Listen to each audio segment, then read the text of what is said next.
Hello everybody, Flyaway J here and welcome to 2023 and another flight on my Walker Air Transport Nordics tour. I hope you had a wonderful New Year's and hope that 2023 has been great so far for you.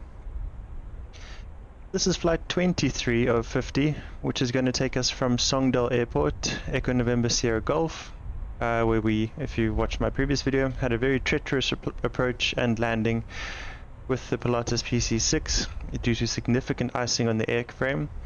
And today we'll continue on in a northwesterly direction towards Sandane Airport, Echo November Sierra Delta. Today we're back in the trusty WB-Sim Charlie 172. Our flight today will be carrying just myself as the crew, and we'll be taking off with 110 kilograms of fuel and a payload of 271 kilograms, hitting the total takeoff weight of 1,147 kilograms, which is just under the max takeoff weight for the Charlie 172. We'll be covering a distance of 50 nautical miles and cruising at around 100 knots airspeed, which should give us a range of 300 nautical miles with half tanks. Initial cruise altitude for today will be 3,500 feet above mean sea level. As always, we'll be using live weather, and I will be in observer mode on WB-Sim, so hopefully we can hear any other traffic in the area, perhaps even see them.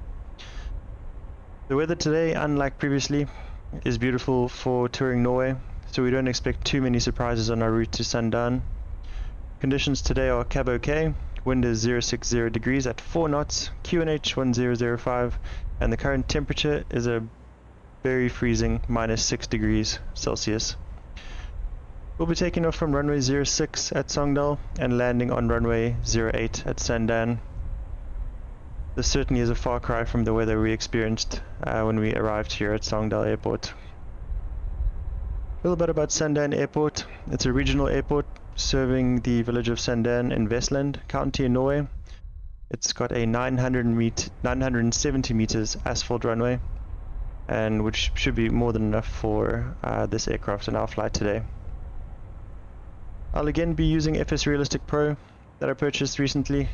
I've really been enjoying the addition of all the extra sounds and effects. Certainly worth trying. Give that trial version a go, see if you like it. If you like it, purchase it. It really is a wonderful piece of software. And finally, very glad to announce that I've also managed to subscribe to Navigraph, so at least I can have some amazing charts that I can rely on. So it's certainly helpful for the IFR flights that should be coming up soon. If you like my videos and would like to support the channel, please like and subscribe. Every like and every subscription is greatly appreciated. And if you'd ever like to join me on a flight, send me a message and let's fly together. I'd be very glad to share the skies with you. We're here to learn, to have fun, and to share the joy of aviation, so feel free to pop me a message or a question in the comments below, and I will try my best to answer. But without further ado, let's jump into the cockpit and come fly with me. Okay, welcome aboard everyone. As you can see, the aircraft is now currently in a cold and dark state. That means everything is pretty much set up in the position where it's off, unpowered, locked up for storage overnight, whatever it might be, but pretty much not in a state where it's just been flown. With that, you can see on the outside we've got the tie downs in place, we've got the cowl plugs in place, and also we've got the pitot tube cover in place. All of these things have to be removed before we can get the aircraft started, and to do that, let's jump back in the cockpit. With the WB-Sim, they've actually modeled that in quite a clever way. With the ADF radio, if you just click in the center, this little secret menu shows up, and that allows you to click specifically on the 3 items, and when you jump back out you can see they've all been removed. A really cool way of adding that feature to the aircraft. Just turn the battery off for the startup procedure so we can save some of that battery. One of the first things we have to look at and make sure is that the parking brake is set. That is this lever down here. The next thing we have to do is to make sure that the fuel selector valve is actually on both. We've got left over here, both in the middle, and right on the right hand side. Just making sure that it's on both, meaning that it's taking fuel from both of the tanks in the left and right wings. Next thing we need to check is the fuel shutoff valve. There's no point having fuel in the tanks if your engine or your fuel system can't access it, and that's what this fuel shutoff valve does. In the pulled position, it is closed, and if you push it in, the fuel can flow freely from the tanks into the fuel system and then ultimately into the engine. Next thing we need to check is the throttle. That's this over here. That needs to be a 1/4 inch in. That's roughly about there. Mixture needs, that's the red lever over here. It needs to be pulled all the way back. That's known as idle cutoff. Once we get to that point, we can then start turning on the master switch, which is basically the electronics of the aircraft. There are two parts to the switch. The left is the alternator, and the right is the battery. The battery powers the aircraft electronically. You can start hearing some of the engines spooling up and spinning up. Gyroscopes are what's making that noise.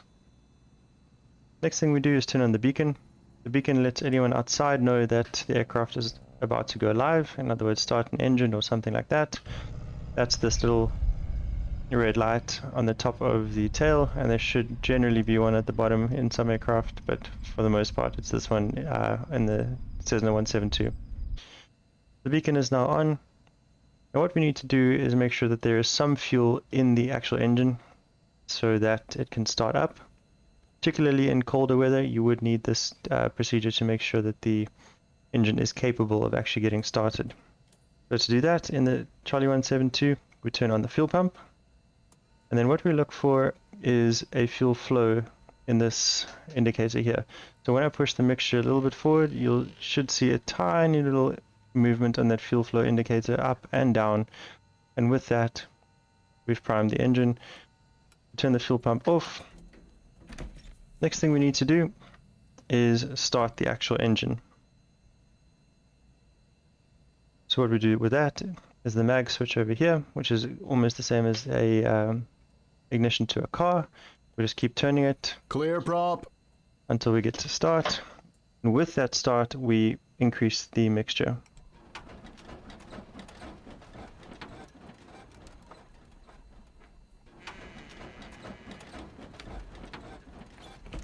Okay, no start.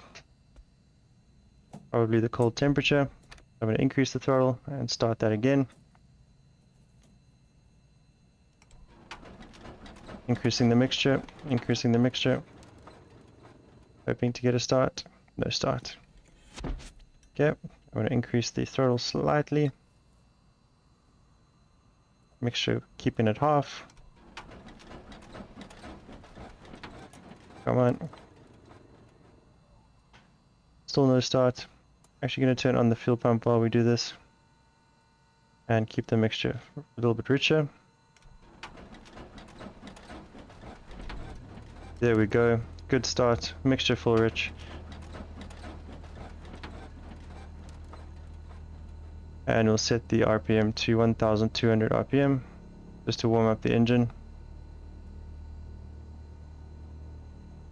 That was a good start. Sometimes in colder weather it does tend to be a little bit more difficult. What we can do now is turn on the nav lights. That's these ones over here. Taxi light can come on when we start the taxi. Avionics master switch can come on, so we turn on bus 1 and bus 2. They power separate parts of the avionics setup. And we'll actually use this opportunity to set up the avionics. So QNH in this area currently is 1005. We'll set that. Simultaneously, we'll set that on the altimeter over here, which then gives us the airport elevation, which at this point is 1,600 and call it 40 odd feet above mean sea level. Pitot heat we can definitely turn on. Flaps I will set just when we get ready for takeoff.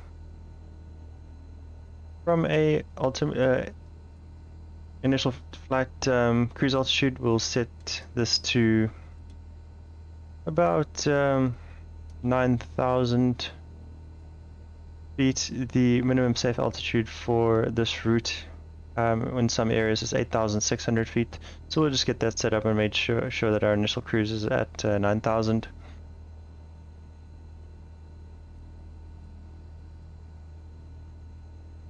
What we also need to check at this point is that our flight controls are free and correct. That's all good. Mixture can now be full rich, which it is. Just going to take this opportunity to set up our routing. So we'll go to the flight plan page, go to menu, see if we can find something here. What we might actually just do is we'll go to departure. We'll set up our airport for departure. Apparently there's nothing to set up.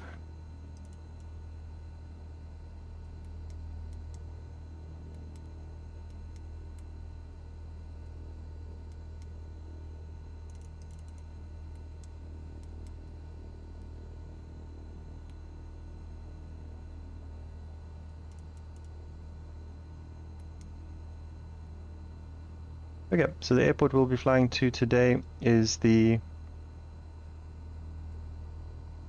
Echo November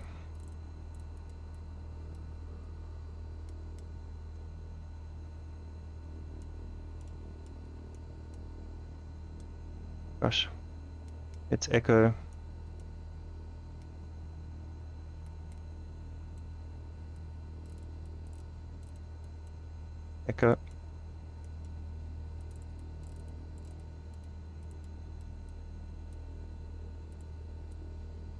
November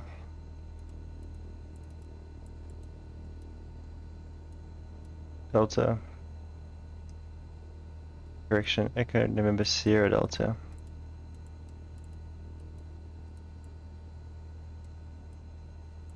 There we go, Sierra and Delta. Sandane Airport, we're going to activate that. And pretty much now you can see we're routing straight to Sandane Airport.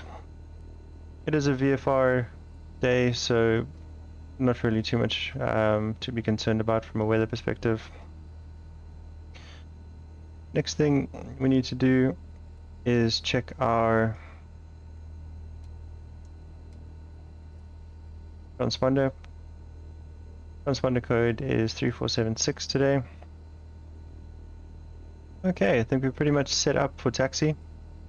What we're going to do now is have a good look at the aircraft before we leave. As I mentioned earlier, we're going to be taking off on runway 06 today. So going to be taxiing down the runway and backtracking and then taking off into that direction. Might as well set the heading bug to the runway heading, but we'll just confirm that when we actually get ready for takeoff.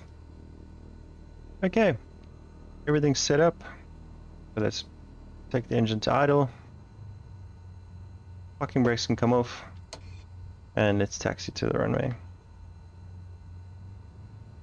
At this point, the transponder can go into on mode. And we start a slow taxi. We're going to take it nice and slow on these icy conditions. Last thing we want to do is be sliding around. I'm going to follow the taxi lines. For what it's worth, you can't really see it super clearly, but they're there.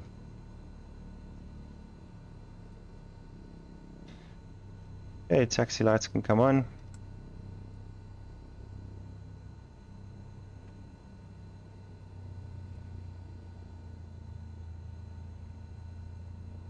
Check right, clear. Check left, clear. Let's get on this runway.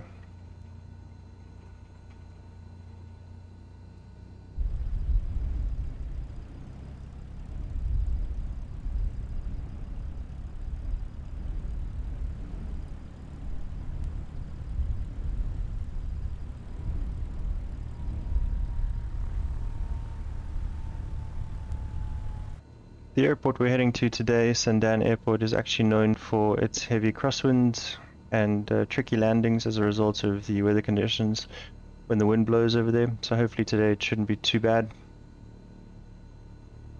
We've got a couple of mountains to climb over, so what we're going to do is extend our takeoff a little bit and just fly straight along the runway heading or the extended center line in order to give us a bit of space to turn into what looks like a little bit of a fjord or a valley, and that allows us to climb up to the altitude that we need to climb up to in order to safely cross the mountain areas. The approach into Sandane Airport, similarly, we have to do a fairly steep descent and turn in a fjord in order to line up with the runway. But I'll show you that when we get there.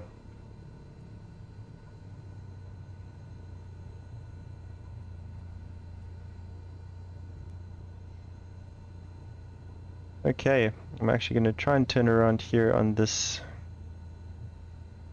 clear patch.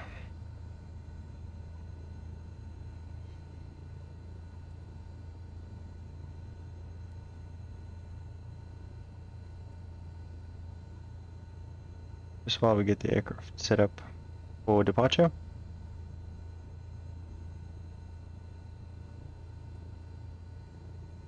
Gonna do a sharp turn here.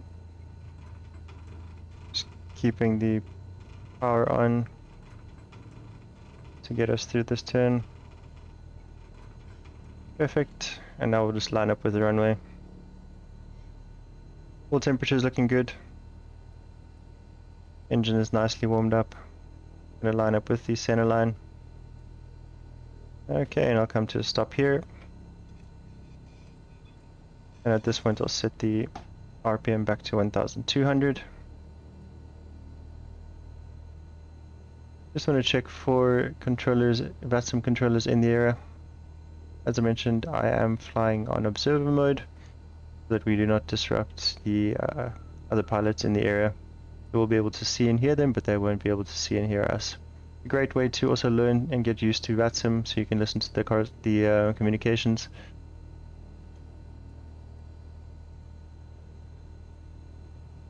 Doesn't seem like there's too many controllers we can listen to, so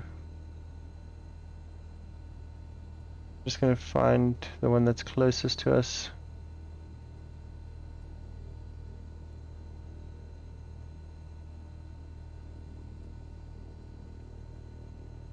We're going to go 127.1 for now. 127.1. Gonna activate that one. And then one stage of flaps. Landing lights can come on. Taxi lights can come off. Strobes can come on. Fuel pump can stay on until we've taken off. And that basically is it. I think we're good to go. So without further ado, let's get some power. Alright. There we go. Takeoff power is set.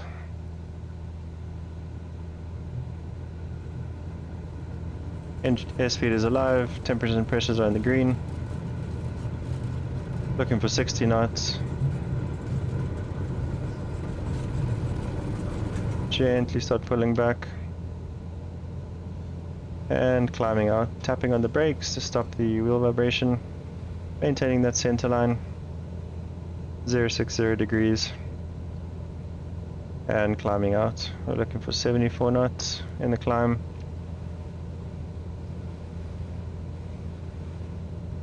Little bit of a buffeting. Flaps can come up.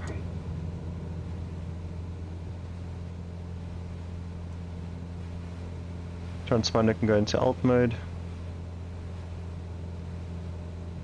There's 2,000 feet.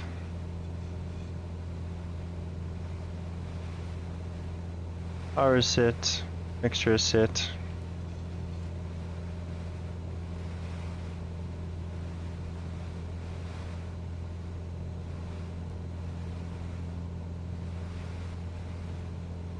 Climb rates is looking good.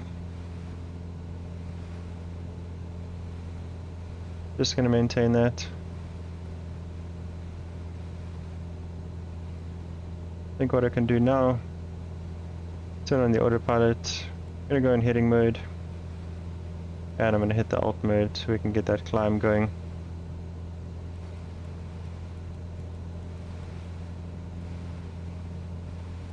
going to say 700 feet per minute. Still quite windy. What we want to do is climb along this valley over here. Basically along that way.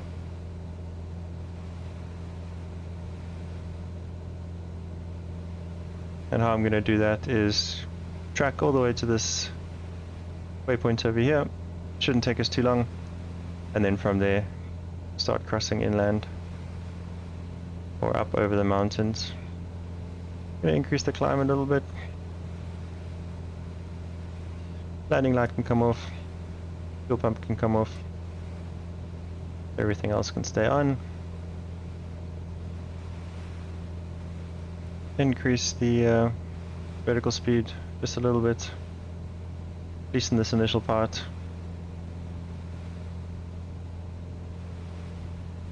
Looking good so far. Aircraft is performing well.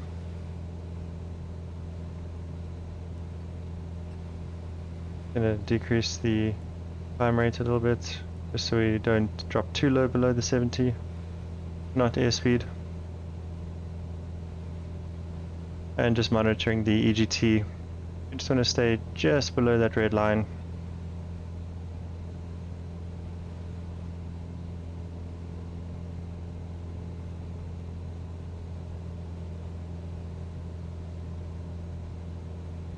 And lean the aircraft a little bit as we go.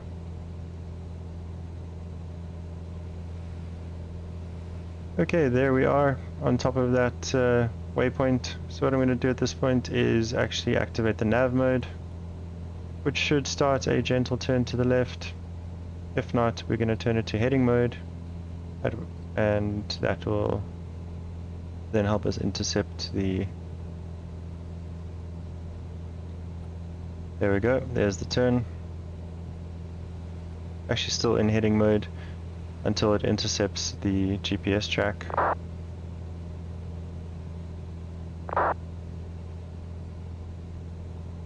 Just watching that airspeed in the climb.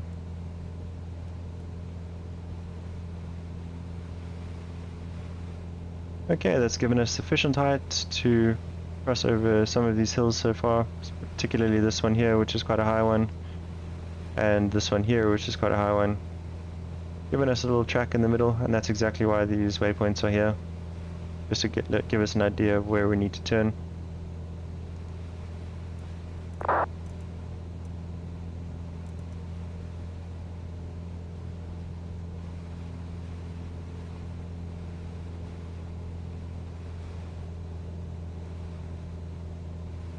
I'm going to slow the vertical speed again a little bit more.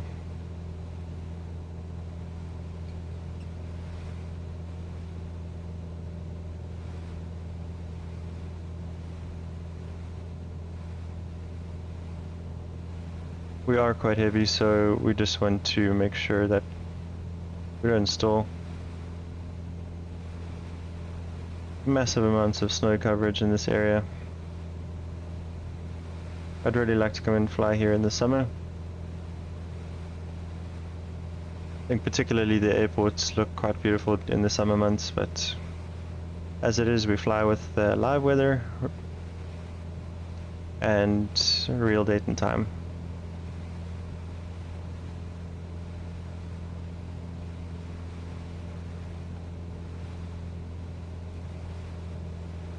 Okay, airspeed's looking good, climb rate's looking good. We're heading for 9,000, should be 9,500 because we're a VFR flight today. Just keeping a good lookout, scanning the instruments as we go. monitoring the EGT. It's quite a great indicator to manage your mixture and engine.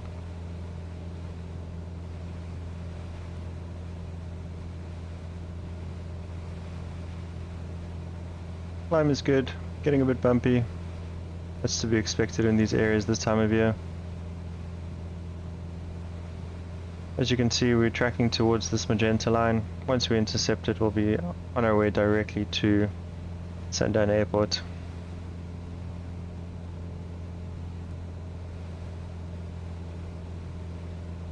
So far so good.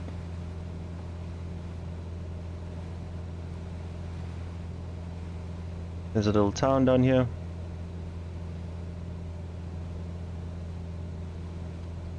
There we go.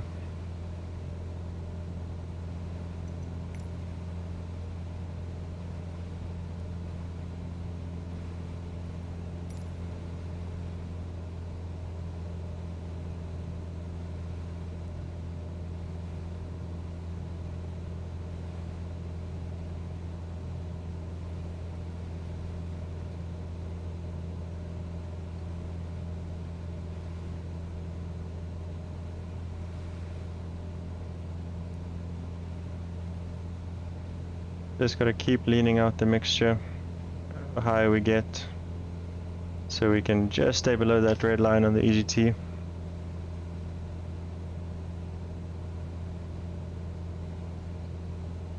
$80 knots in the climb, looking good. Or 85 knots. Just really want to not be too low over these mountains in front of us.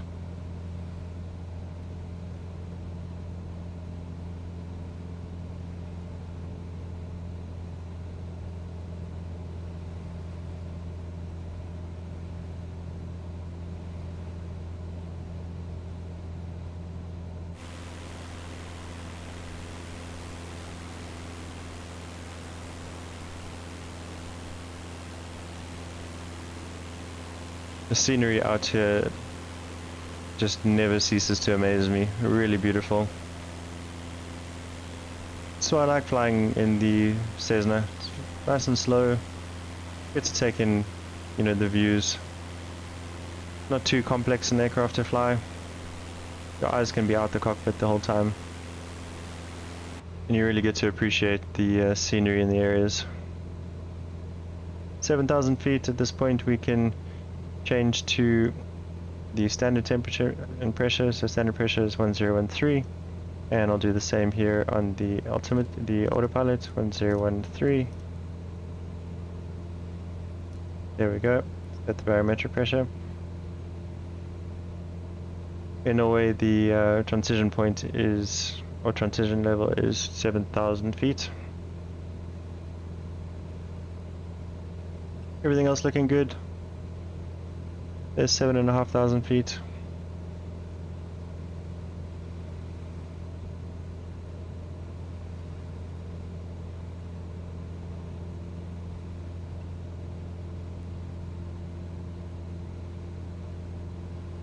Temperatures and pressures still looking good in the climb.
There we go.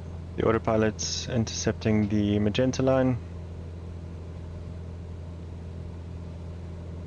So we've gone into nav mode. that means it's now following the GPS as the primary source of guidance.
Just trying to see if I can actually pick up some ADF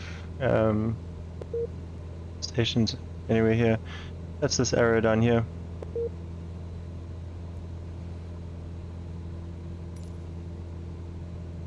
Not sure where I've lost connection, but I'm going to decrease the rate of descent a little bit. Manage that EGT so we can get the maximum amount of power from the engine. Okay, you can see the gentle right turn to the right. That's the autopilot. Still nothing on the ADF. Let's see, there should be another station fairly close, so let's go for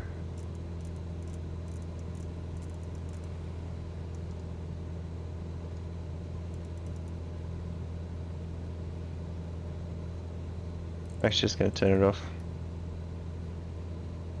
We don't need ADF when we've got GPS at this point. 9,200 feet. We've got another 300 feet to go. That should put us way above the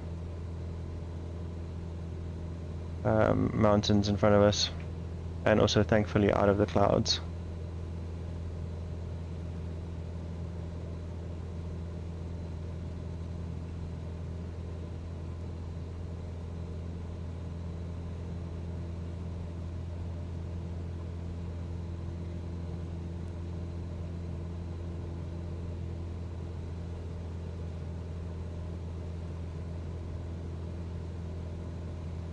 So what we'll actually do in order to manage this approach a little bit better, we will fly to a waypoint called Tumim, Tango Uniform Mike, India Mike.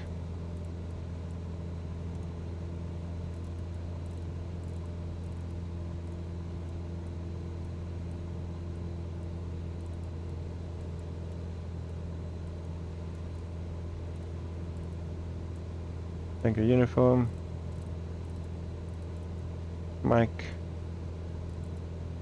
India,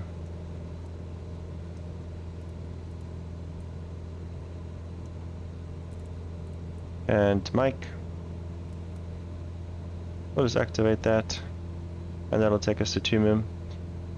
And Tumim is actually located at the start of or sort of the end of a fjord, and we can use that fjord as an opportunity to descend, line up, and then just round sort of a bend, and that will allow us to line up with the runway. It all kind of makes sense once you see what I need to do to line up with this runway. It's not a very long approach or opportunity to line up because of all these very sort of steep hills around the airport. These steep hills also contribute to the difficult approaches and tough landings, I suppose. Just gotta make sure we've got our speed up, don't stall, and that should help us get on the ground nice and safely.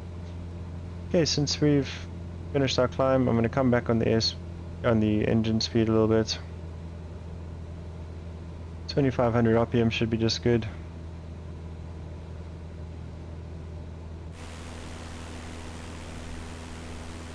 And just have a look at this scenery.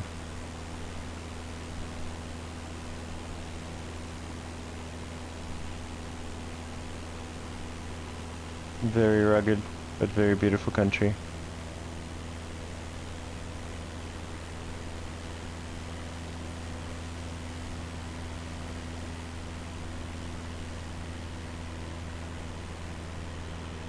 Thankfully no icing today like we had previously on our last flight.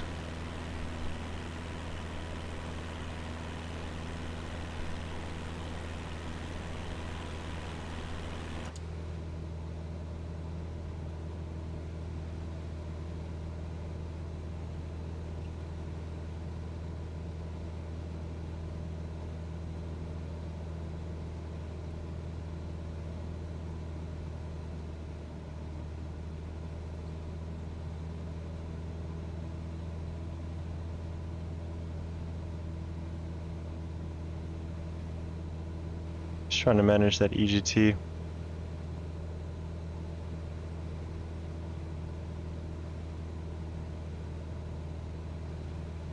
That should do just fine. Quite bumpy where we are. To be expected, if that is what the landscape looks like.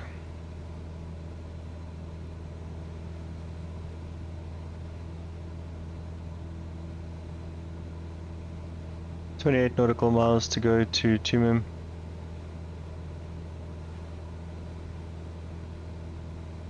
Not too many opportunities to descend at this point, so we just kind of have to,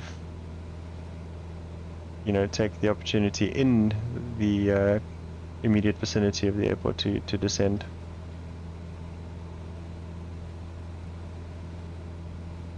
We just obviously have to look out for bridges, power lines, that sort of thing. I'm going to come back a little bit further on the power. 23.50 RPM should be fine.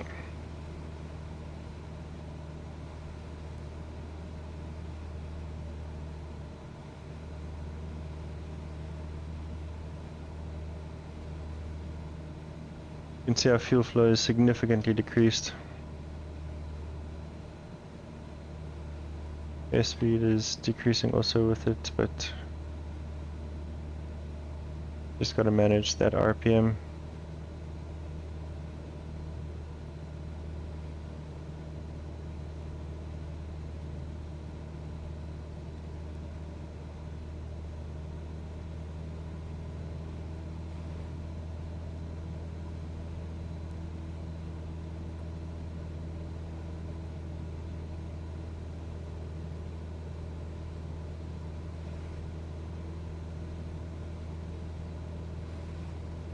Okay, we're looking good.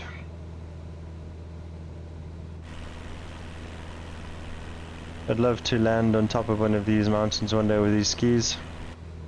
If you're wondering what the skis or how they work, there's basically a lever here, and if you drop it, the skis deploy. So if you look at what they look like now, the part of the wheel that's going to touch the ground is that, and the skis are lifted off the ground.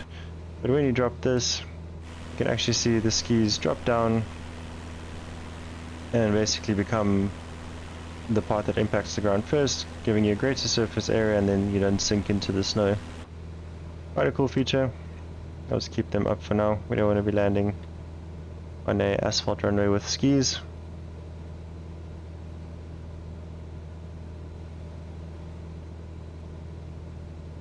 Quite bumpy.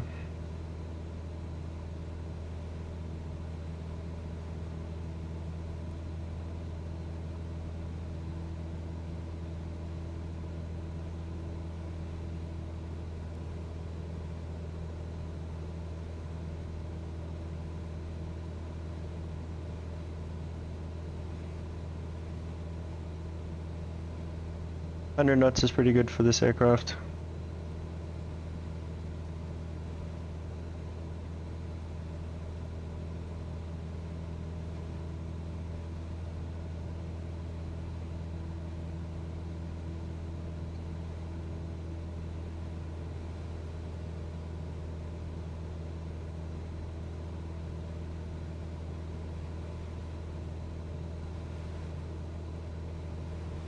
Looking good. Every so often we just scan, fuel's looking good, fuel flow's looking good, EGT is fine, temperatures and pressures are green, vacuum is looking good, and the battery is charging. Effectively what you're looking for here is a positive number, meaning that the battery is charging and the alternator is working. If I turn off the alternator, you'll see it drops. Turning it back on, alternator charges the battery again. If the alternator is off, it's pretty much pulling all the power from the battery. So all of that's fine. Engine speed is good. Airspeed is cool. Altitude is correct. On track. And we are on alt mode so that the ATC can see us if necessary. Quite cool features that all of these circuit breakers are in fact modeled. So if you, let me just turn on the ADF again. ADF is now on, and if I, where is the ADF? If I pull the ADF circuit breaker, it actually disconnects the ADF. So quite a nice little touch by WB-Sim. What I'd really like is for the doors to be able to open and the windows maybe even. But apparently the Microsoft models, the Asobo models, are encrypted or something like that, and that doesn't allow any third-party developers to, work on the body of the aircraft as such.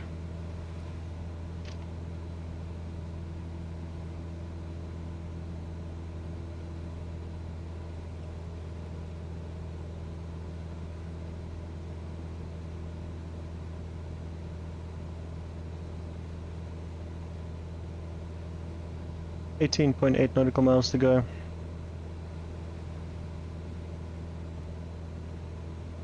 This is going to be quite a fun approach. I might not use all these stages of flaps. I might only use 1 or 2, depending on what the weather is like. It's not ideal to be landing in very gusty weather with full flaps.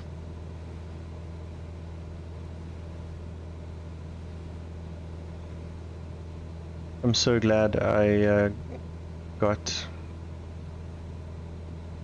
the Navigraph charts again. It really makes it so much better to navigate around these areas. Let me actually just turn that on.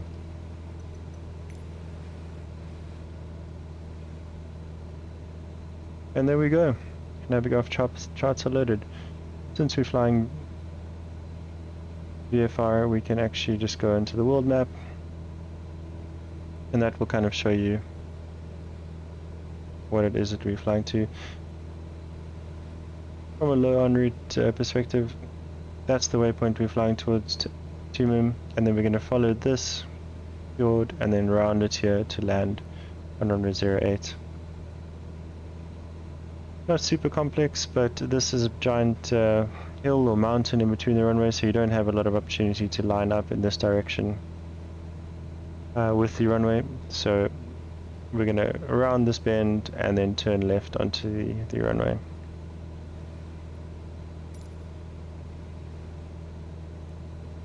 Should make for a fun, if not challenging, approach.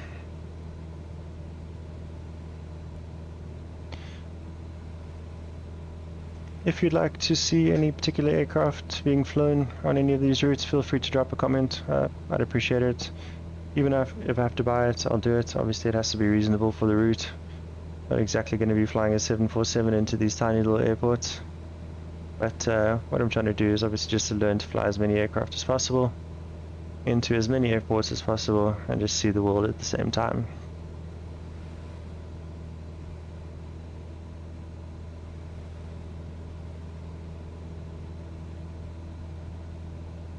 This must look really different in the summer. And also, if you're ever interested in flying with me, that could be quite fun. With or without WB-Sim. Always looking for company in the skies, and we'll be more than happy to fly with you. Just drop a comment or reach out, we can make a plan. 12.5 nautical miles towards Tumim. And at that point is where the fun starts.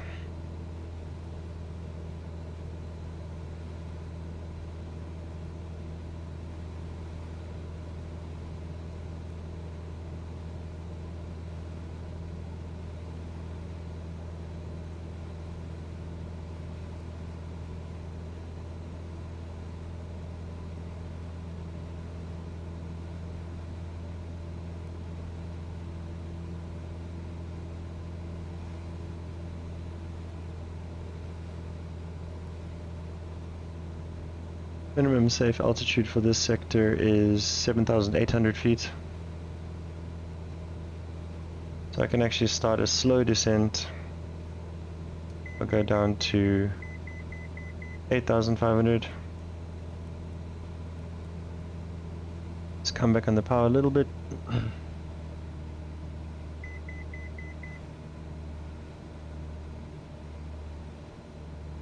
Just gonna step down so we don't have to pretty much do a dive into the airport. Don't want to drop below 100, too much below 100 actually. Just enough so that we don't overspeed.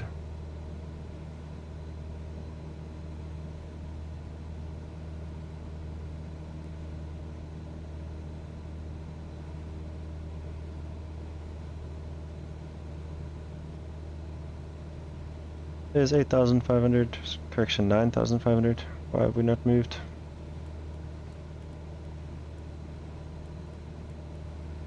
There we go. Do 500 foot per minute.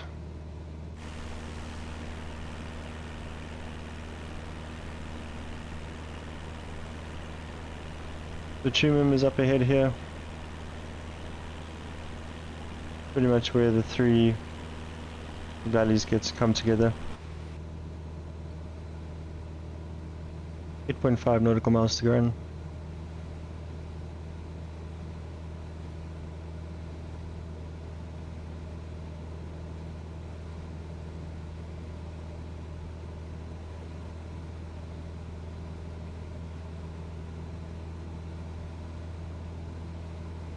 Need to come back on that speed a little bit.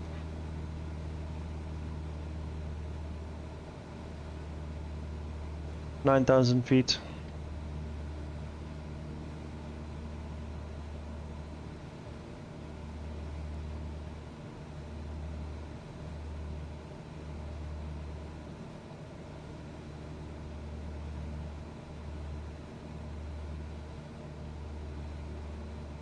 Just gonna align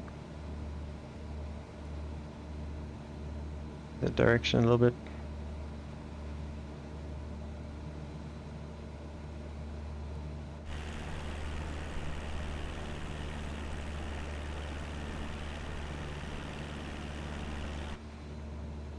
Hundred knots is fine in the descent.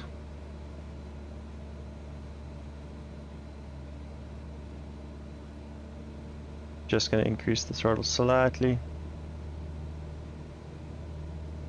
so we don't lose any airspeed once we level off.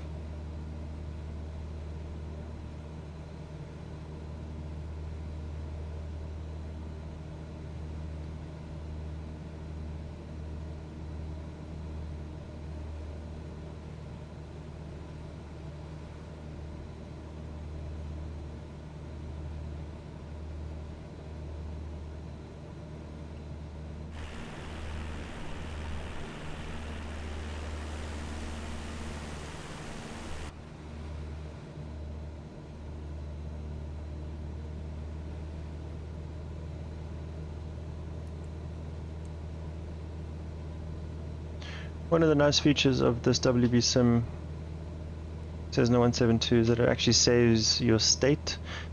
So in other words, how you leave the aircraft the last time you fly it is how you find it when you come back to it. Really a cool feature because that's how it works in real life.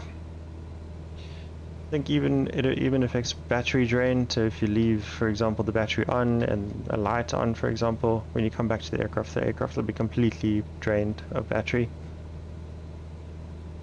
You're even required to maintain the engine, you know, take it for service, add oil, that sort of thing. Very cool.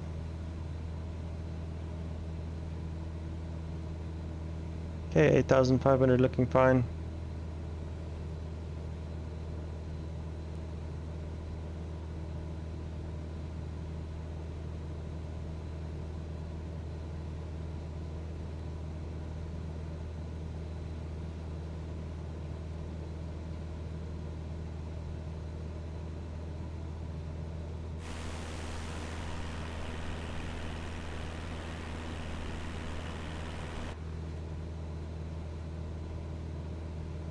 .6 nautical miles. We can actually start the descent even further now. We're going to go down to 3,000 feet. And we're going to descend at 500 foot per minute. And come all the way back on the power. Now that we're here, we're actually going to go into heading mode. Start the turn into this fjord, which you can actually see down below. Really want to come down in the power now.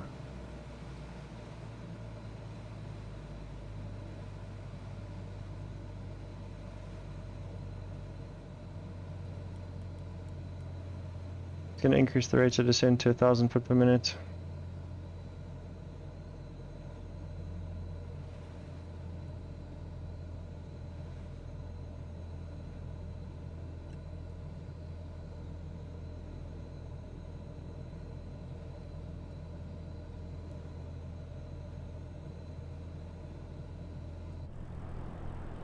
And that's where we're headed.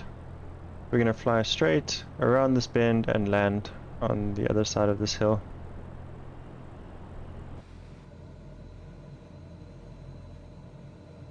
Going to add one stage of flaps since we're within the flap safe zone.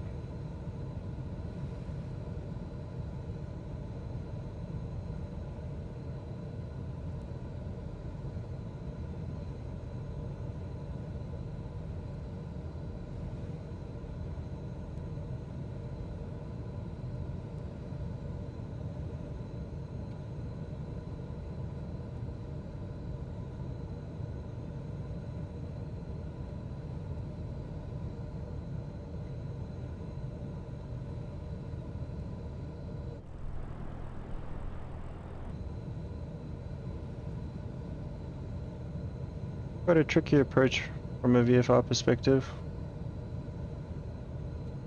I would never fly this in inclement weather. The airport's just on the other side of this hill.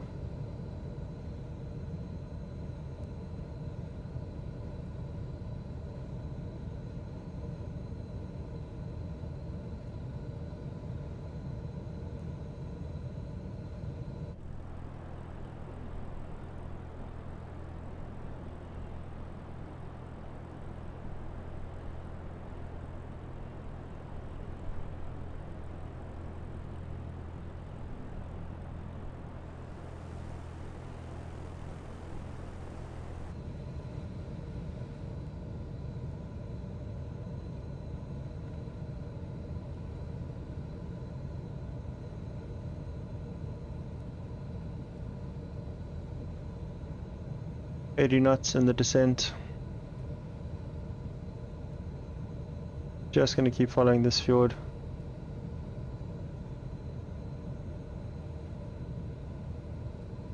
Going to take her down to 2,000.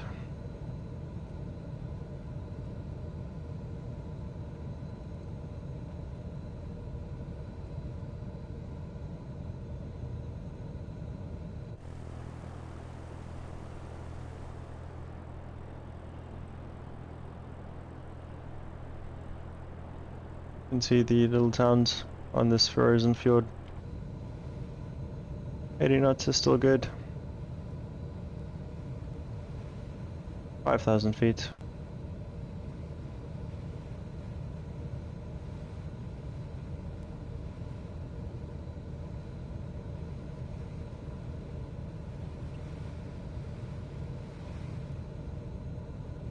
Landing light can come on.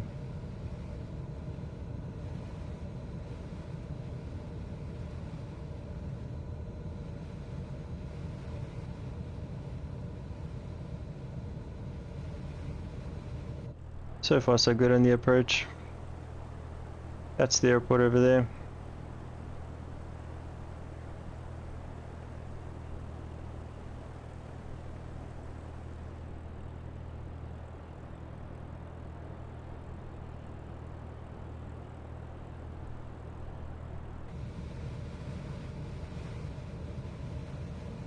Four 4,000 feet.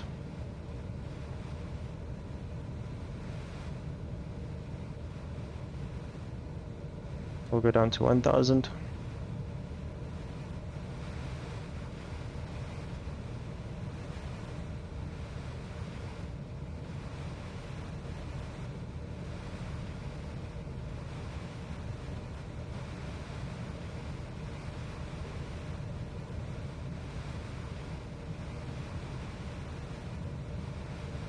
Gonna make a left-hand turn here.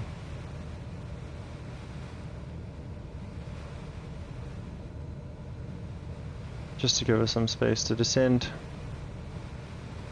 Just got to be mindful of these mountains.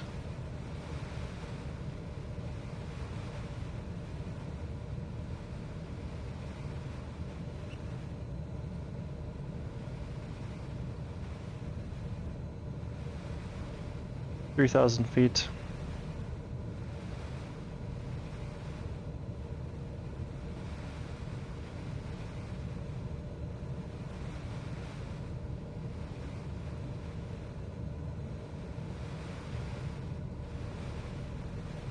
Yep, turn to the right.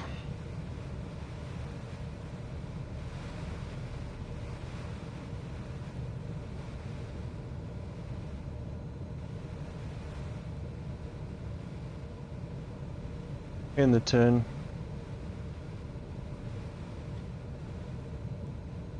"2,000 feet, 1 minute.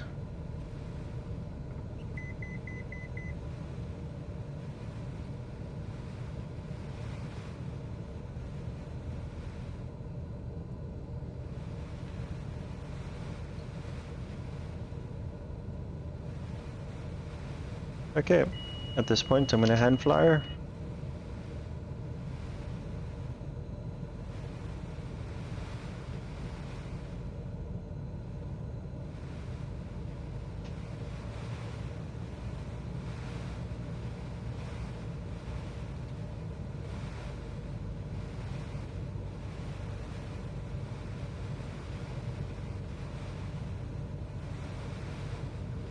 Okay, we're looking for a solid 70 knots on the approach.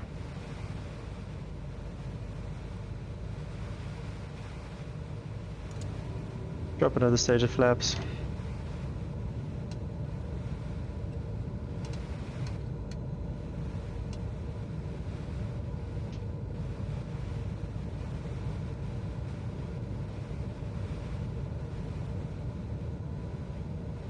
Don't want to go below 1,000 feet, so watch that airspeed.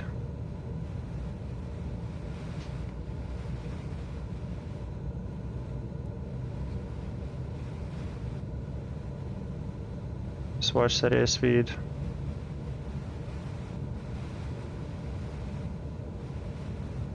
"70 knots is good. We're going to have to fight some crosswinds for sure. Aircraft feels nicely trimmed. We're going to be approaching the airport from the... Oh, we're going to make a left-hand turn into the airport.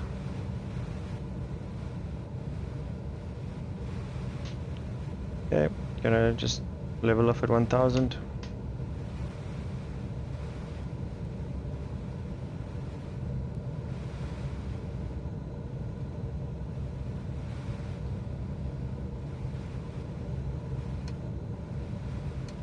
There's 1000. Just trim her out for 70 knots.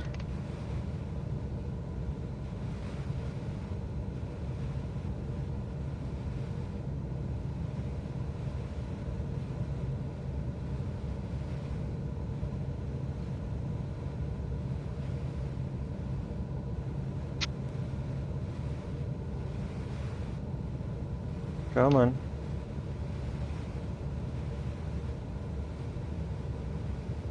Just want to give myself enough space to line up with the airport.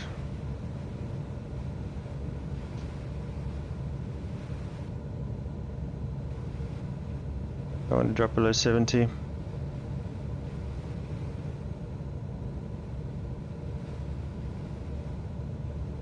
Okay, at this point I can start the turn.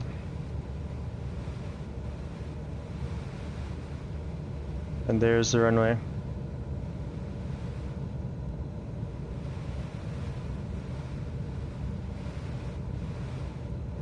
Want to aim for that clear patch just before the light going back on the power.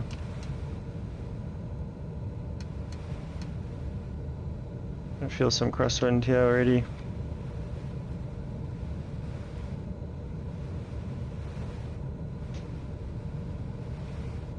Definitely already on the right rudder.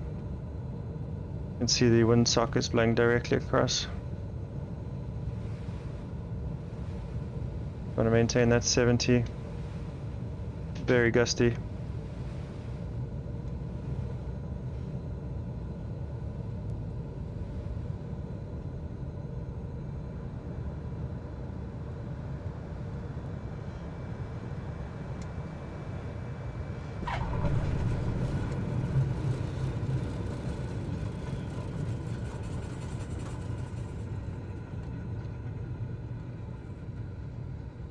And there we go.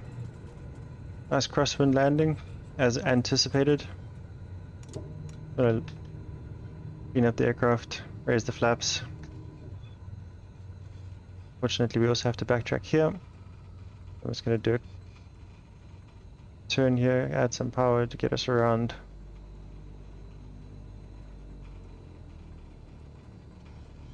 Certainly a tricky approach, so I like flying with real weather. Kind of have to deal with situations that you wouldn't normally have to deal with, but you know, flying with real weather gives you some unique experiences. Again, another snow-covered airport. Couldn't expect much different if you're flying in Norway in the winter. Gonna try and follow this taxiway. Just gonna hold short just after we exit the runway, just to turn off all the lights and get the aircraft set up for parking.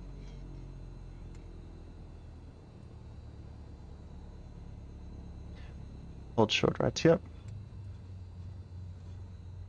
Yeah, what we're gonna do, flaps are up, transponder can come off into standby mode, strobes can come off, nav lights can come off, taxi lights can come on, landing lights can come off. Alright, good for taxi. Just want to park near that bonanza because we'll be departing from this area when we take off for our next flight. Need a bit of power to get going.